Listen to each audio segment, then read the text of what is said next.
नमस्कार दोस्तों, आप सभी का जय भारत ऑनलाइन क्लासेस पर स्वागत है। जय भारत ऑनलाइन क्लासेस की टीम की ओर से आप सभी को स्वाधीनता दिवस की हार्दिक शुभकामनाएं। दोस्तों, विश्व भूगोल के क्रम में आगे बढ़ेंगे और आगे बढ़कर हम आज एक बड़ा ही इंटरेस्टिंग टॉपिक जिसका नाम है आपके बायोस्फीयर या जीवमंडल।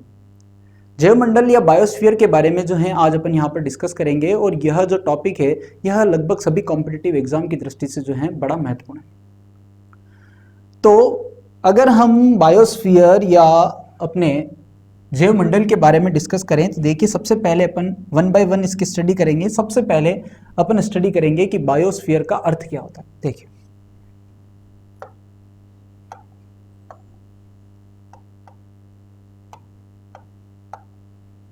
देखिए टॉपिक जो है वो है जैवमंडल। ठीक है, जैवमंडल में सबसे पहले जो अपन देखेंगे कि जैवमंडल जो है इसका अर्थ क्या होता है। तो देखिए, जब जैवमंडल के अर्थ की बात करें तो जैवमंडल के अर्थ की अगर बात करें तो जैवमंडल को इंग्लिश में क्या कहते हैं, तो जैवमंडल को इंग्लिश में कहते हैं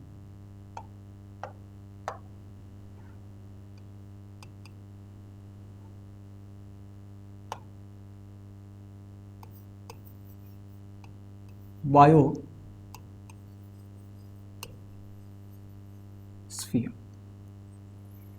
बायोस्फीयर की अगर बात करें दोस्तों तो बायोस्फीयर क्या है, तो देखिए बायोस्फीयर जो शब्द है, यह बायोस्फीयर शब्द मुख्यतः दो शब्दों से मिलकर बना है। और यह मुख्यतः कौन कौन से शब्दों से मिलकर बना है, तो देखिए यहां पर आपको दो शब्द दिखाई दे रहे होंगे। एक है आपके बायो और एक शब्द है स्फीयर। ठीक है, एक है बायो और एक है स्फीयर। देखिए अपन शाब्दिक अर्थ समझ रहे हैं। अगर बायो की बात करें तो बायो का अर्थ क्या होता है, तो बायो का अर्थ होता है क्या, जीव। क्या होता है, जीव। और स्फीयर का मतलब क्या होता है, तो स्फीयर का मतलब क्या होता है दोस्तों, तो स्फीयर का मतलब होता है क्या, मंडल। ठीक है, देखो बायोस्फीयर, बायोस्फीयर बायो यानी जीव, स्फीयर यानी मंडल।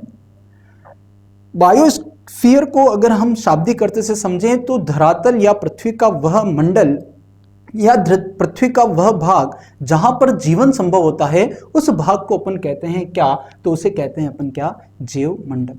क्या कहते हैं, जैवमंडल। देखिए सामान्यतः जब प्रश्न पूछा जाता है कि मनुष्य कहां रहता है, ऑप्शन में है स्थलमंडल, जलमंडल, वायुमंडल, जैवमंडल।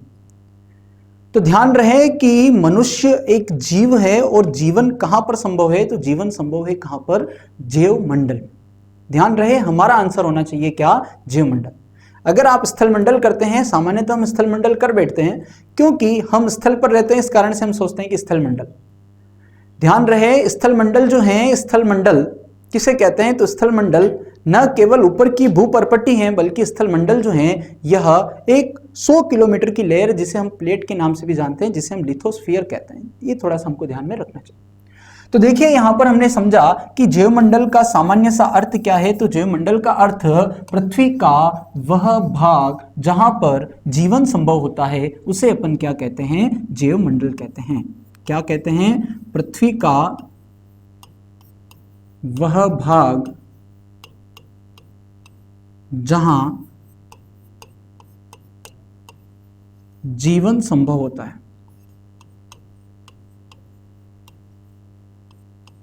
उसे अपन क्या कहते हैं, तो उसे अपन कहते हैं क्या, जैवमंडल। ठीक है, जैवमंडल में अपन आगे बढ़ते हैं। जैवमंडल की अगर हम और बात करें यहां पर, तो इसकी जब संकल्पना की बात करते हैं तो देखिए जैवमंडल को सिंपल से शब्दों में अगर समझें तो देखिए जैवमंडल का जो सम्मिलन है वह किन किन से मिलकर होता है, तो देखिए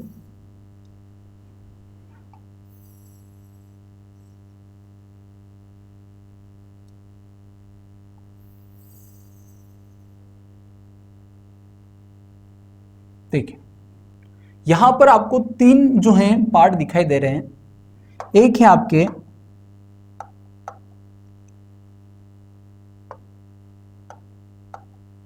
एक है आपके स्थल मंडल,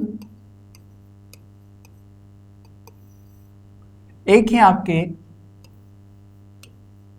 जल मंडल और एक है आपके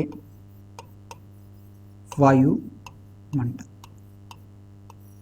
ठीक है, स्थल मंडल, जल मंडल, वायुमंडल। स्थल मंडल, जल मंडल और वायुमंडल के मध्य का वह संक्रमित भाग, ये दिखाई दे रहा होगा आपको, इन तीनों के बीच का वह संक्रमित भाग जहां पर जीवन संभव होता है, उस भाग को क्या कहा जाता है मित्रों? तो उस भाग को कहा जाता है क्या? तो उसे कहा जाता है आपके जैव मंडल।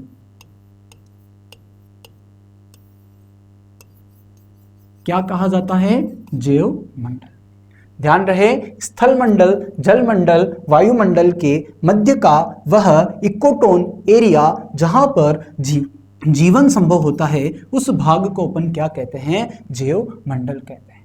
देखिए, अगर जैव मंडल की बात करें तो यह जो जैव मंडल की जो संकल्पना है, यह जैव मंडल की संकल्पना किसने दी? तो देखिए, जैव मंडल की जो संकल्पना दी है आपके,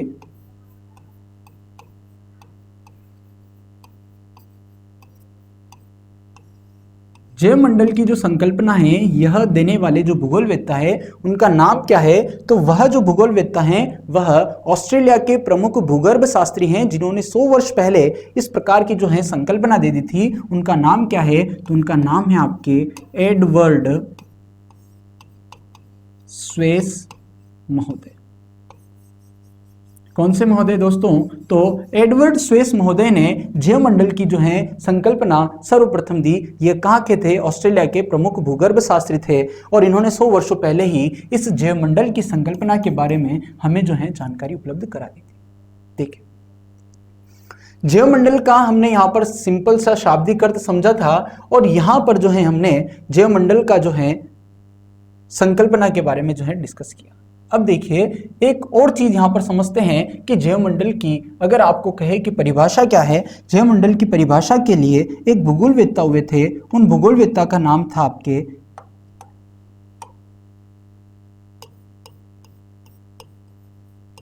मॉन्क हाउस महोदय।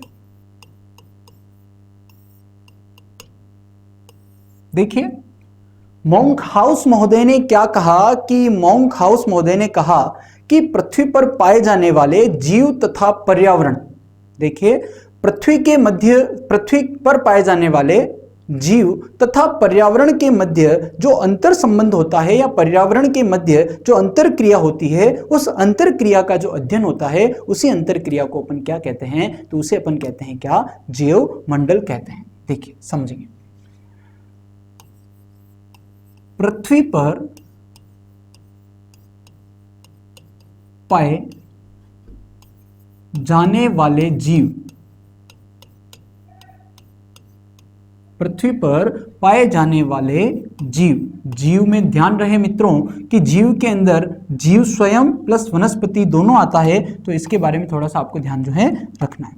पृथ्वी पर पाए जाने वाले जीव एवं यहां का जो भौतिक पर्यावरण है,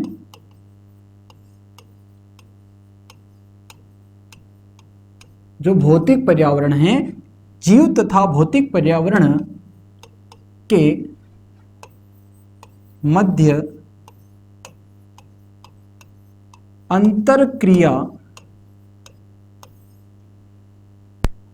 पृथ्वी पर पाए जाने वाले जीव एवं भौतिक पर्यावरण के मध्य जो अंतर क्रिया होती है, उस अंतर क्रिया का जिसमें अध्ययन किया जाता है, उस विज्ञान को या उस विषय को क्या कहा जाता है? तो उसे अपन कहते हैं क्या? जैव मंडल कहते हैं। जैव मंडल क्या? जिसमें पृथ्वी पर पाए जाने वाले जीव एवं भौतिक पर्यावरण के मध्य जो अंतर क्रिया होती है, उसे अपन क्या कहते हैं? जैव मंडल।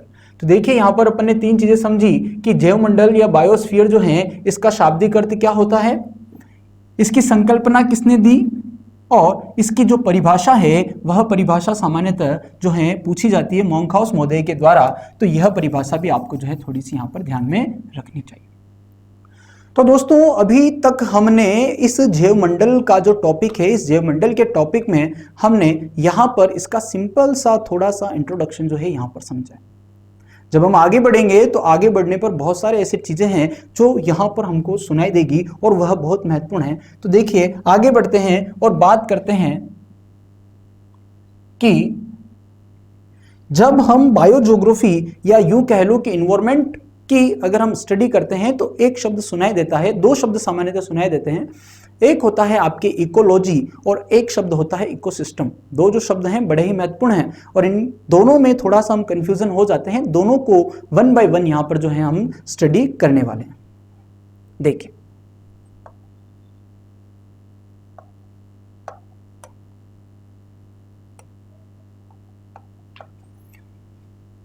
पहला जो शब्द है, इस शब्द का नाम क्या है, तो ये है आपके क्या, तो देखिए ये है आपके पारिस्थितिकी।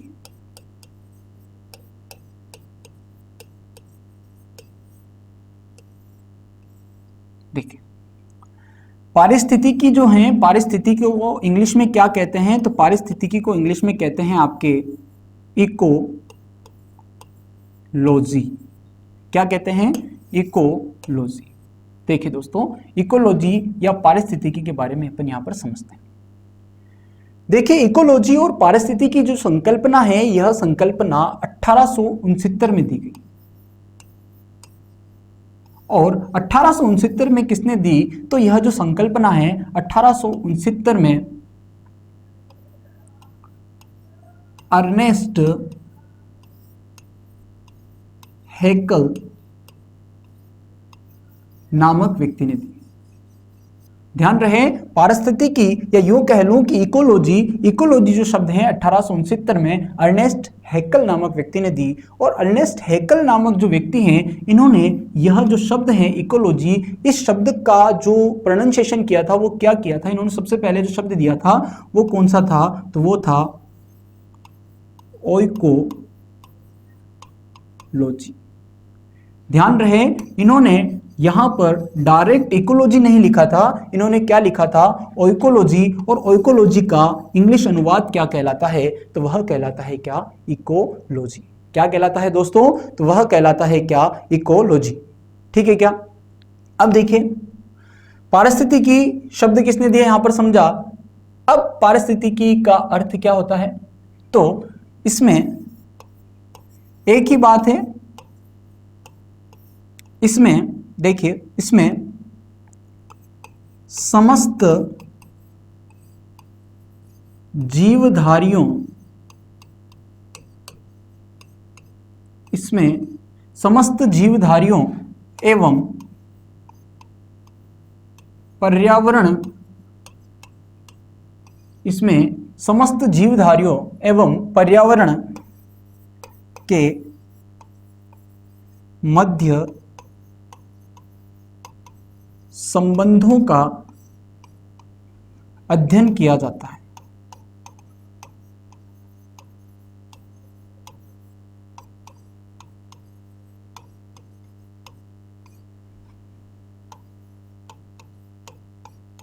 क्या किया जाता है इसमें, तो ध्यान रहे इसमें समस्त जीवधारी, जितने भी जीवधारी पाए जाते हैं, जितने भी वनस्पति पाई जाती है, वह पर्यावरण के साथ किस प्रकार से रिएक्ट करती हैं, उनके साथ उसका संबंध कैसा है, किस इन्वायरमेंट में, किस क्लाइमेट में किस प्रकार के जीव पाए जाते हैं, उनका कैसा रूप होता है, किस प्रकार की वनस्पति पाई जाती है, इस चीज का जो अध्ययन है वह हम किस में करते हैं, तो वह करते हैं अपन किसमें, पारिस्थितिकी। देखिए दोस्तों यहां पर कुछ चीजें जो हैं एक ही प्रकार की आपको दिखाई देने वाली है, भाई घुमा फिरा के वही बात आपके सामने यहां पर आएगी। नेक्स्ट अपन आगे बढ़ते हैं, एक और शब्द है, बड़ा ही इंटरेस्टिंग शब्द है,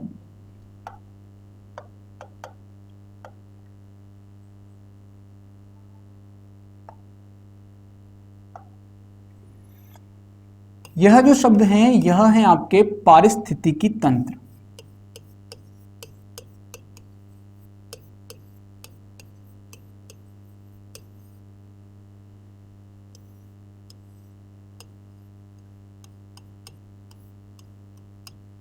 ठीक है, पारिस्थितिकी तंत्र की अगर बात करें कि पारिस्थितिकी तंत्र क्या है, तो देखिए पारिस्थितिकी तंत्र को सामान्यतः इंग्लिश में क्या कहते हैं? तो पारिस्थितिकी तंत्र जो है इसको इंग्लिश में कहते हैं आपके इकोसिस्टम।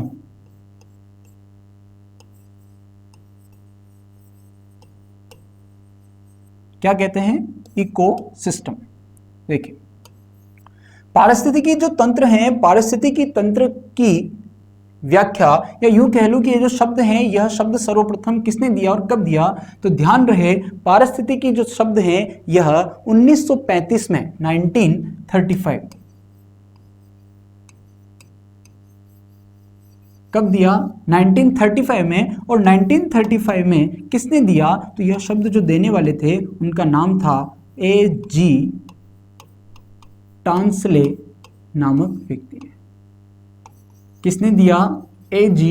टांसले नामक व्यक्ति ने। ध्यान रहे, पारिस्थितिकी जो तंत्र है, यह जो शब्द है, इकोसिस्टम जो शब्द है, 1935 में A.G. टांसले नामक व्यक्ति ने दिया। अब देखिए, यहां पर हमने क्या समझा कि पारिस्थितिकी जो है यह समस्त जीवधारियों तथा पर्यावरण के मध्य जो है संबंधों का अध्ययन किया जाता है इसमें। परंतु पारिस्थितिकी तंत्र और पारिस्थितिकी में सिंपल सा अर्थ या अंतर कितना है तो उसको समझते हैं कि जो पारिस्थितिकी तंत्र या यूं कह लो कि इकोसिस्टम जो है दोस्तों, इकोसिस्टम में क्या होता है कि इकोसिस्टम एक धरातल पर पाई जाने वाली एक क्रियाशील इकाई है। ध्यान रहे, यह धरातल पर पाई जाने वाली एक निश्चित क्रियाशील इकाई है, जिसमें उस निश्चित क्रियाशील इकाई के अंदर जिसमें समस्त जीव तथा वहां का जो भौतिक घटक हैं, उन भौतिक घटकों के मध्य का जो अध्ययन किया जाता है या भौतिक घटक जो पाए जाते हैं या भौतिक घटक जिसमें अंतर क्रिया करते हैं, उस तंत्र को, उस निश्चित क्षेत्र को, उस निश्चित इकाई को हम क्या कहते हैं? तो उस निश्चित इकाई को क्या कहा जाता है? पारिस्थितिकी तंत्र। देखिए, यहां पर इसको थोड़ा सा अपन यहां पर लिखकर समझते हैं। देखिए क्या है, तो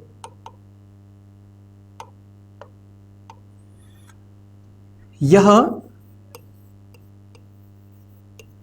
धरातल पर एक निश्चित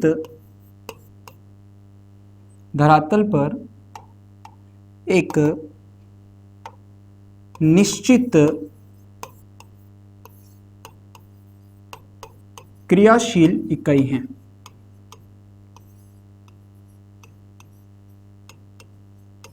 क्या है?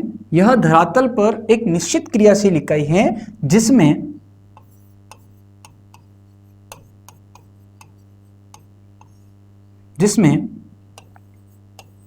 जैविक तथा अजैविक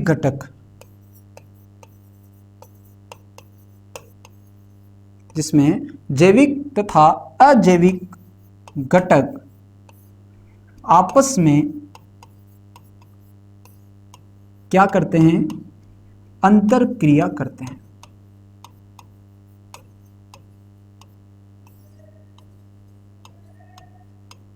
क्या करते हैं? अंतर क्रिया करते हैं।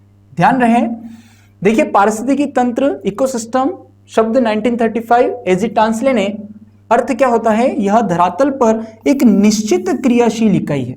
क्या है? निश्चित क्रियाशील इकाई है। जबकि यहां पर धरातल पर वह निश्चित क्रियाशील इकाई पारिस्थितिकी में नहीं है। यहां पर क्या है? एक निश्चित क्रियाशील इकाई है जिसमें जैविक तथा अजैविक घटक आपस में जो है अंतर क्रिया करते हैं। देखिए, पारिस्थितिकी तंत्र की कुछ प्रमुख विशेषताएं हैं। कौन कौन सी इसकी विशेषताएं हैं उसके बारे में अपन यहां पर जो है डिस्कस करते हैं।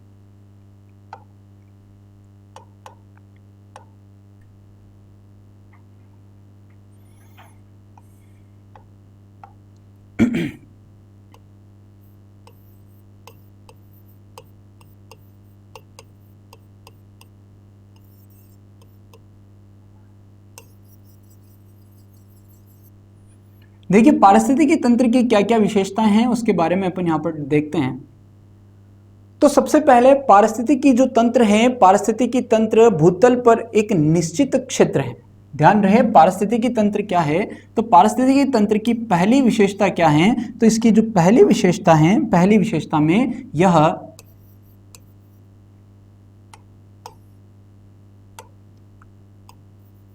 यह एक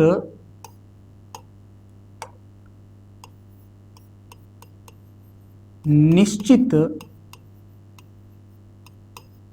क्या है, क्षेत्र। ठीक है। दूसरी विशेषता क्या है पारिस्थितिकी तंत्र की? तो दूसरी विशेषता है कि यह जो एनर्जी प्राप्त करती है, इसके अंदर जो एनर्जी आती है, इसकी जो ऊर्जा का स्रोत है, ऊर्जा का स्रोत कौन है? तो ऊर्जा का स्रोत है क्या? सूर्य। तो पारिस्थितिकी तंत्र का ऊर्जा का स्रोत क्या है? तो पारिस्थितिकी तंत्र का ऊर्जा का जो स्रोत है वह क्या है? आपके सौरिक ऊर्जा। ध्यान रहे, यही सौरिक ऊर्जा जो है आपके जैविक ऊर्जा में परिवर्तित होती है और उसी से जो है आपके सभी पारिस्थितिकी तंत्र को जो है हमें जो है एनर्जी प्राप्त होती है। तीसरा, यह जो सौरिक ऊर्जा है, यह सौरिक ऊर्जा किसमें प्रवेश करती है? तो ध्यान रखना कि यह सौरिक ऊर्जा पारिस्थितिकी तंत्र के हरे पत्ती वाले पौधों में प्रवेश करती है।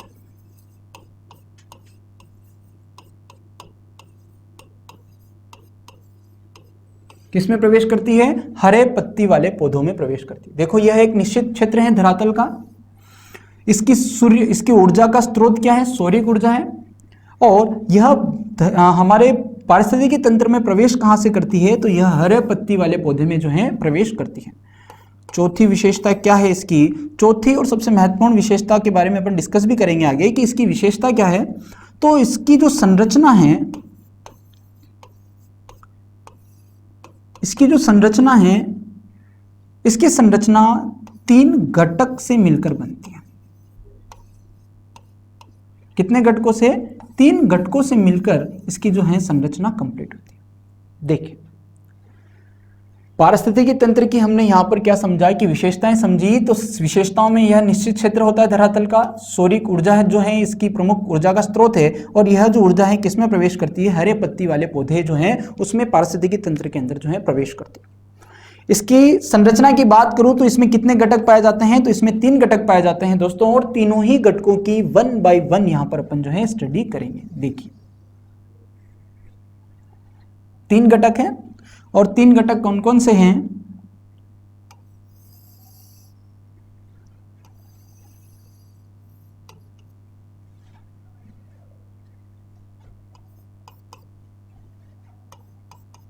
तो देखो,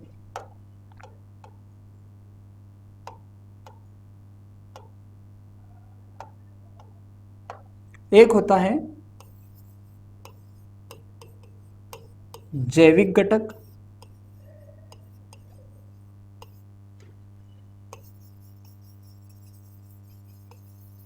एक होता है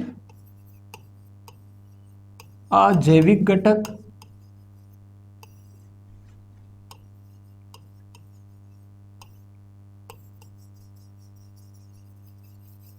और एक होता है इसमें अपघटक।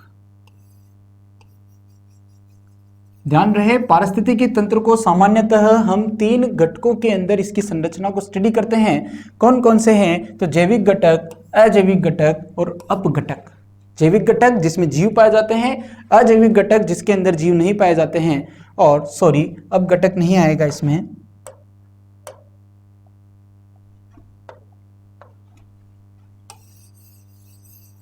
तो यहां पर आएगा ऊर्जा संघटक।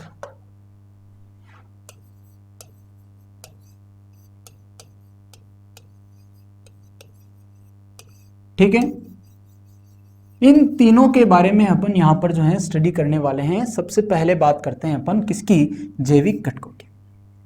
देखिए, जैविक घटक की बात करें दोस्तों, तो जैविक घटक जो हैं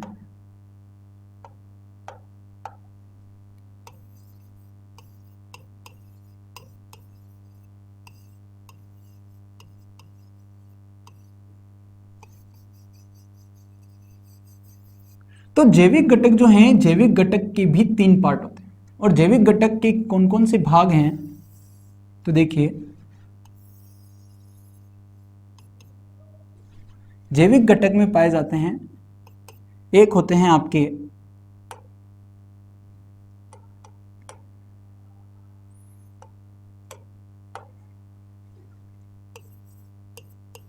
उत्पादक,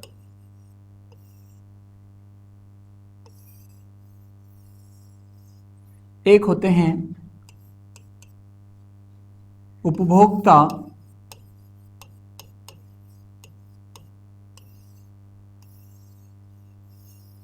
और एक होते हैं आपके अपघटक। ठीक है, देखिए जैविक घटक जिनमें जीव पाया जाता है, और जैविक घटक के भी 3 पार्ट हैं। कौन कौन से हैं? तो एक है आपके क्या उत्पादक, एक होते हैं उपभोक्ता, और एक होते हैं क्या अपघटक। देखिए उत्पादक, उपभोक्ता और अपघटक क्या होते हैं, एक एक की अपन बात करते हैं। सबसे पहले यहां पर अपन डिस्कस करेंगे किसके बारे में? उत्पादक के बारे में।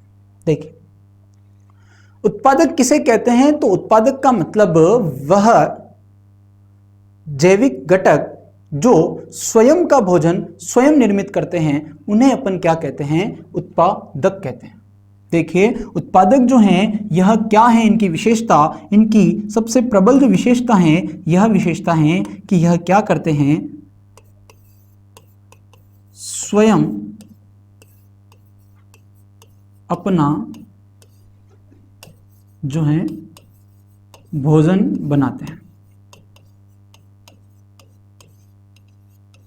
ठीक है भाई, उत्पादक का मतलब जो स्वयं अपना भोजन बनाते हैं वह क्या कहलाते हैं? उत्पादक।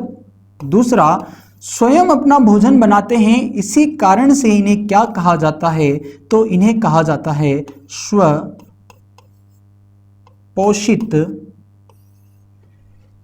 घटक। स्वपोषित घटक जो हैं इन्हें कहा जाता है।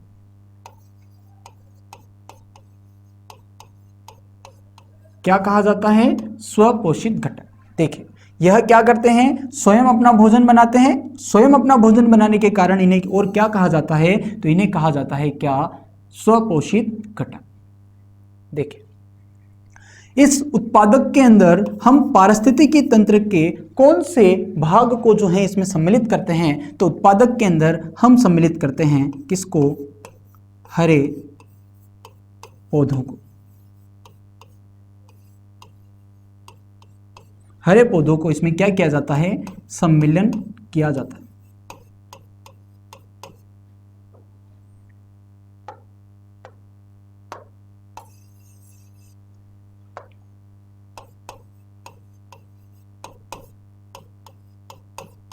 हरे पौधों को क्या किया जाता है? सम्मिलित किया जाता है। ठीक है, हरे पौधों का इसमें क्या किया जाता है? सम्मिलित किया जाता है इसको। और चौथी इसकी विशेषता क्या है उत्पादक की? तो यह जो उत्पादक है, यह जो हरे पौधे होते हैं दोस्तों, हरे पौधे के अंदर क्या पाया जाता है? तो हरे पौधे के अंदर पाया जाता है क्या? तो इसमें पाया जाता है पर्णहरित।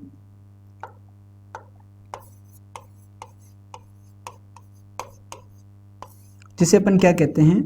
क्लोरोफिल। ठीक है, देखिए क्या होता है कि जो उत्पादक है अपना स्वयं भोजन कैसे बनाते हैं? तो जो सूर्य की एनर्जी आती है, सूर्य की एनर्जी को यह हरे पौधे क्या करते हैं कि यह हरे पौधे उन अजैविक जो ऊर्जा होती है उसको जैविक ऊर्जा में परिवर्तित करते हैं, और जैविक ऊर्जा में परिवर्तित कर कर स्वयं अपना जो भोजन है वह निर्मित कर लेते हैं। और इस क्रिया को क्या कहा जाता है? तो इस क्रिया को कहा जाता है क्या? तो इसे कहते हैं अपन क्या? प्रकाश संश्लेषण की क्रिया। क्या कहते हैं? प्रकाश संश्लेषण की क्रिया के माध्यम से जो यह हरे पौधे हैं अपना जो भोजन है स्वयं निर्मित करते हैं। ध्यान रहे हम पढ़ रहे हैं क्या? तो हम पढ़ रहे हैं उत्पादक। उत्पादक क्या है? तो जैविक घटक। देखिए जैविक घटक तीन भागों में है, उत्पादक, उपभोक्ता और अपघटक। हम बात कर रहे हैं अभी किसकी, उत्पादक की। उत्पादक की पहली विशेषता, यह अपना भोजन जो है स्वयं निर्मित करते हैं, इसी कारण से इन्हें स्वपोषित घटक कहा जाता है। और यह जो है इसमें किनको सम्मिलित किया जाता है, तो हरे पौधों को इनमें सम्मिलित किया जाता है, जिनमें क्या पाया जाता है, पर्णहरित या क्लोरोफिल पाया जाता है। और यह अपना भोजन जो है कैसे निर्मित करते हैं, तो यह प्रकाश संश्लेषण की क्रिया के द्वारा अपना जो भोजन है दोस्तों निर्मित करते हैं। तो ये थे, यह क्या थे, तो यह थे आपके क्या, उत्पादक। और नेक्स्ट अपन जो बात करेंगे, हम बात करेंगे किसकी, उपभोक्ता की। देखिए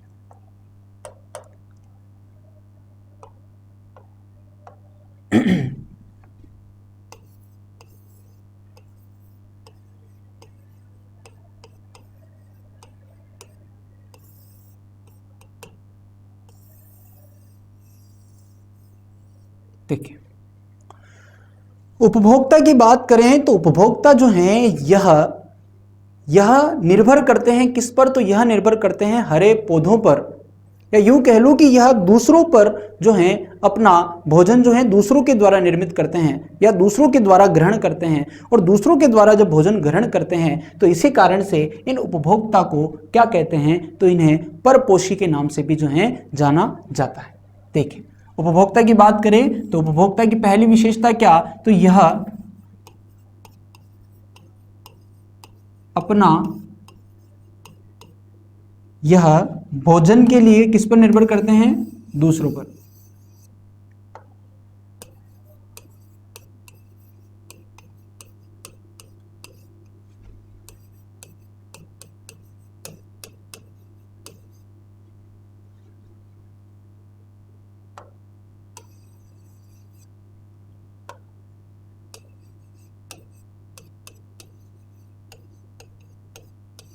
किस पर निर्भर करते हैं, दूसरों पर। और दूसरों पर निर्मित होने के कारण, दूसरों पर निर्भर होने के कारण इन्हें क्या कहा जाता है, तो इन्हें कहा जाता है परपोषी घटक।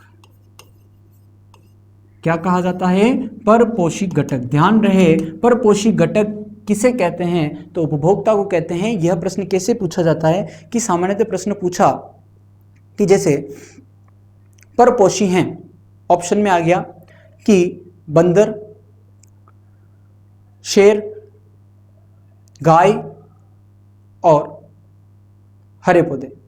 ठीक है, परपोषी नहीं है अगर प्रश्न इस प्रकार से पूछा तो परपोषी कौन सा नहीं है, तो हरे पौधे नहीं है। क्यों, क्योंकि हरे पौधे क्या कर रहे हैं, हरे पौधे जो हैं स्वयं का भोजन जो है क्या कर रहे हैं, स्वयं निर्मित करते हैं। उन्हें अपन स्वपोषित घटक जो हैं हमारे पारिस्थितिकीय कहते हैं।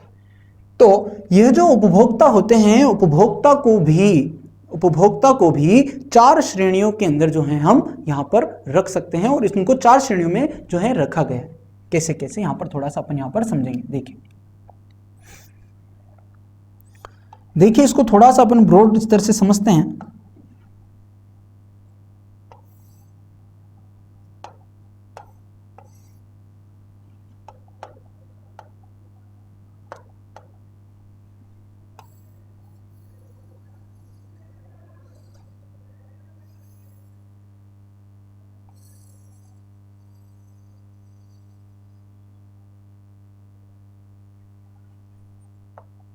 देखिए माना कि यह अपनी क्या है, पृथ्वी है।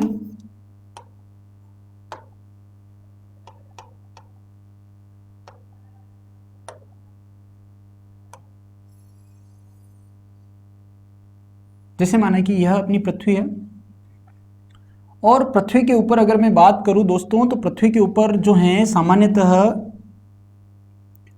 उत्पादक पाए जाते हैं। और उत्पादक जो हैं कौन कौन से होते हैं, देखो तो उत्पादक में अपन पेड़ पौधों को सम्मिलित करते हैं इस प्रकार से। ठीक है, अब देखिए उत्पादक के ऊपर पाए जाते हैं। हम बात कर रहे हैं उपभोक्ताओं की। उपभोक्ताओं को कितनी श्रेणियों में रखा गया है, तो चार श्रेणियों में। और चार श्रेणियां कौन कौन सी है दोस्तों, तो चार श्रेणियों में सबसे पहला जो आता है, देखिए एक है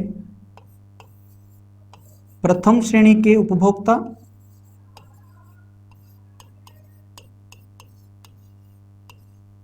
प्रथम श्रेणी के उपभोक्ता के ऊपर क्या आता है, द्वितीय श्रेणी के उपभोक्ता, द्वितीय श्रेणी के ऊपर क्या आता है? तृतीय श्रेणी के उपभोक्ता, और उसके ऊपर क्या आता है? तो इसके ऊपर आता है क्या? चतुर्थ श्रेणी के उपभोक्ता। देखिए इनमें रासायनिक ऊर्जा जो है किस प्रकार से जाती है। तो देखिए हम बात करते हैं यहां पर, जैसे माना कि है हमारे यहां पर सूर्य, ठीक है। अब हमारे पारिस्थितिकी तंत्र के अंदर क्या होता है? तो हमारे पारिस्थितिकी तंत्र के अंदर क्या होता है कि सूर्य जो है, हमारी जो पारिस्थितिकी तंत्र जो है एनर्जी कहाँ से प्राप्त करता है? तो यह प्राप्त करता है कहाँ से? इस सूर्य से, सन से। सन से जो एनर्जी है, यह एनर्जी पहुंचती है कहाँ पर? तो यह एनर्जी पहुंचती है इन हरे पौधों में, और हरे पौधे जो हैं इस अजैविक ऊर्जा को जैविक ऊर्जा में परिवर्तित कर कर यह जो है एनर्जी जो है यह कहाँ सप्लाई कराते हैं? तो यह सप्लाई कराते हैं कहाँ पर? प्रथम श्रेणी। तो प्रथम श्रेणी के जो उच्चावच हैं, यह प्रथम श्रेणी के उच्चावच किस पर निर्भर कर रहे हैं? तो यह निर्भर कर रहे हैं किस पर? किस पर निर्भर कर रहे हैं? तो यह निर्भर कर रहे हैं किस पर? तो यह निर्भर कर रहे हैं किस पर? आपके प्राथमिक उत्पादक। प्रथम श्रेणी के उच्चावच की अगर बात करें तो प्रथम श्रेणी के उच्चावच में हम शाकाहारी जीवों को सम्मिलित करते हैं, और शाकाहारी जीव जो कि पेड़ पौधे पर अपना जीवन जो है निर्भर करते हैं। लिख देता हूं यहां पर शाकाहारी जीव, ठीक है। शाकाहारी जीव के अंदर कौन कौन सी चीजें आती है? शाकाहारी जीव में हम कौन कौन से जीवों को यहाँ पर सम्मिलित करते हैं? तो उनकी अगर बात करें तो देखिए इसमें इसके उदाहरण देखें तो वो हैं गाय, वो हैं आपके भेड़, वो हैं आपके बकरी, वो हैं आपके हाथी, वो हैं आपके बंदर आदि, खरगोश आदि जो जीव हैं, यह सभी जीव जो हैं यह किस श्रेणी के हैं? शाकाहारी जीव। और इसे अपन प्रथम श्रेणी के जो हैं आपके जीव जो हैं कहते हैं, उपभोक्ता जो हैं कहते हैं। इन्हें हम प्राथमिक उपभोक्ता के नाम से भी जो हैं जानते हैं। अब प्रथम श्रेणी के उच्चावच पर निर्भर कौन करते हैं? तो प्रथम श्रेणी के उच्चावच पर निर्भर करते हैं क्या? द्वितीय श्रेणी के उच्चावच। और द्वितीय श्रेणी के उच्चावच जो हैं वह किन्हें अपना भोजन बनाते हैं? तो वह बनाते हैं किनको? शाकाहारी जीवों को। वे जीव जो शाकाहारी जीवों को खाते हैं उन्हें अपन क्या कहते हैं? द्वितीय श्रेणी के द्वितीय श्रेणी के हम जो हैं जीव कहते हैं, द्वितीय श्रेणी के उपभोक्ता कहते हैं। और इसमें किन किन को जो है सम्मिलित किया जाता है? तो इसमें आता है देखो मेंढक, टिड्डी, मछली आदि। ये जो जीव हैं यह जीव किनको खाते हैं? तो यह जीव भक्षण किनका करते हैं? तो यह इनका भक्षण जो है करते हैं, ठीक है। तो यह कहलाते हैं आपके क्या? द्वितीय श्रेणी के जो हैं उपभोक्ता कहलाते हैं। तृतीय श्रेणी के उपभोक्ता की बात करें तो तृतीय श्रेणी के उपभोक्ता जो हैं वह किनको अपना आहार बनाते हैं? तो वह आहार बनाते हैं किनको? जो हैं द्वितीय श्रेणी के उपभोक्ताओं को। इनमें क्या क्या आते हैं? तो इनमें आते हैं आपको शेर, शेर आता है इसमें आता है आपके बाज आदि। शेर, बाज आदि जो जीव हैं वह किनका भक्षण कर जाते हैं? तो वह इनका जो है भक्षण कर जाते हैं। और एक आता है आपके चतुर्थ श्रेणी के जो उपभोक्ता हैं, इनको अपन सर्वाहारा कहते हैं। क्या कहते हैं? सर्वाहारा। यह सभी जीवों का जो है भक्षण कर जाते हैं, और सर्वाहारा के अंदर सामान्यतः मनुष्य को जो है इंक्लूड किया जाता है। देखिए सर्वाहारा जो है ये यूं कह लूं कि चतुर्थ श्रेणी के जो उपभोक्ता हैं यह तृतीय श्रेणी के उपभोक्ता को भी अपना आहार बना लेते हैं, यह द्वितीय श्रेणी के उपभोक्ता को भी आहार बना लेते हैं, यह प्रथम श्रेणी के उपभोक्ता को भी आहार बनाते हैं, और यह जो जीव हैं यह वनस्पति या यूं कह लूं कि उत्पादक को भी अपना जो है आहार बना लेते हैं। देखिए यह क्या है? तो यह है आपके उत्पादक। क्या है? यह उत्पादक। जबकि यह सभी जो हैं यह क्या हैं? आपके उपभोक्ता। उपभोक्ता को कितनी श्रेणी में? 4 श्रेणी में। प्राथमिक उपभोक्ता, शाकाहारी, चतुर्थ श्रेणी के उपभोक्ता, यह क्या होते हैं? सर्वाहारा होते हैं, और इनके अंदर जो है मनुष्य को रखा जाता है। तो इस प्रकार से दोस्तों यहां पर अपन ने किसकी स्टडी की, तो यहां पर हमने देखा क्या, तो यहां पर देखा क्या उपभोक्ता क्या होता है और किस प्रकार से जो है एनर्जी हमारे पारिस्थितिकी तंत्र के अंदर जो है वह संचालित होती है। ध्यान रहे हमेशा जब भी एक रासायनिक ऊर्जा का नियम है हमारे पारिस्थितिकी तंत्र के अंदर कि जब प्रथम श्रेणी से द्वितीय श्रेणी के अंदर जब एनर्जी सप्लाई होगी तो यहां पर प्रथम श्रेणी जो है 90% ऊर्जा का जो है क्षय कर देगी, जबकि यहां पर कितनी पहुंचाएगी 10%।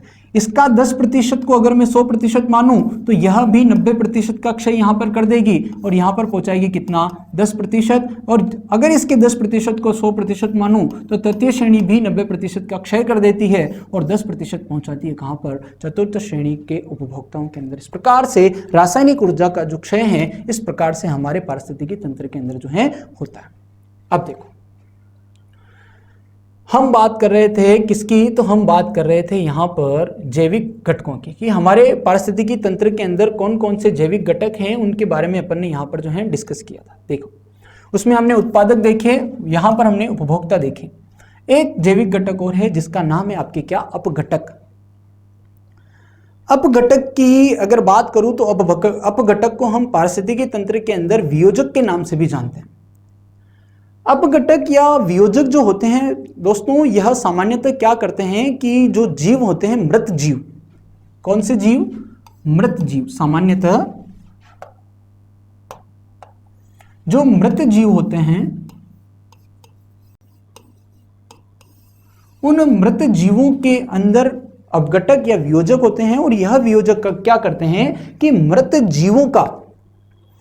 जीवों में जो कार्बनिक तथा अकार्बनिक जो तत्व पाए जाते हैं उन तत्वों का सरलीकरण करने का काम जो है वह कौन करता है, तो वह करते हैं कौन, अपघटक। अपघटक को और क्या कहते हैं, तो और इसे क्या कहते हैं, वियोजक के नाम से इसको जाना जाता है। क्या कहते हैं, वियोजक। ध्यान रहे अपघटक की अगर बात करें तो अपघटक का मतलब क्या, तो अपघटक मृत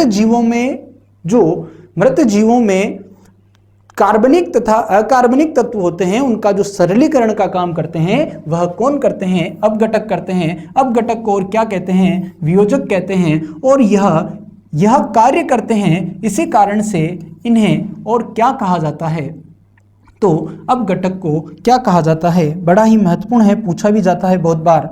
अपघटक को और क्या कहा जाता है, तो अपघटक को कहा जाता है हमारे पारिस्थितिकी तंत्र के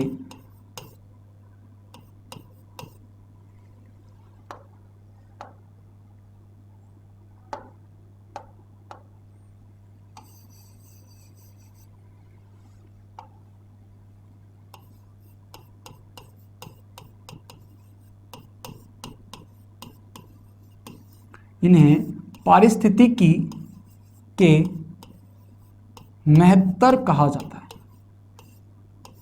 ध्यान रहे पारिस्थितिकी के महत्तर किन्हें कहा जाता है, तो पारिस्थितिकी के महत्तर किन्हें कहा जाता है, अपघटक को जो है कहा जाता है।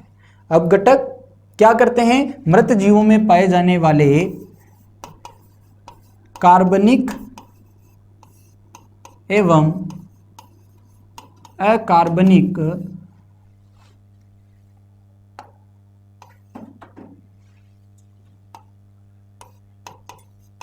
पदार्थों का क्या करते हैं, कार्बनिक एवं अकार्बनिक पदार्थों का सरलीकरण कर देते हैं।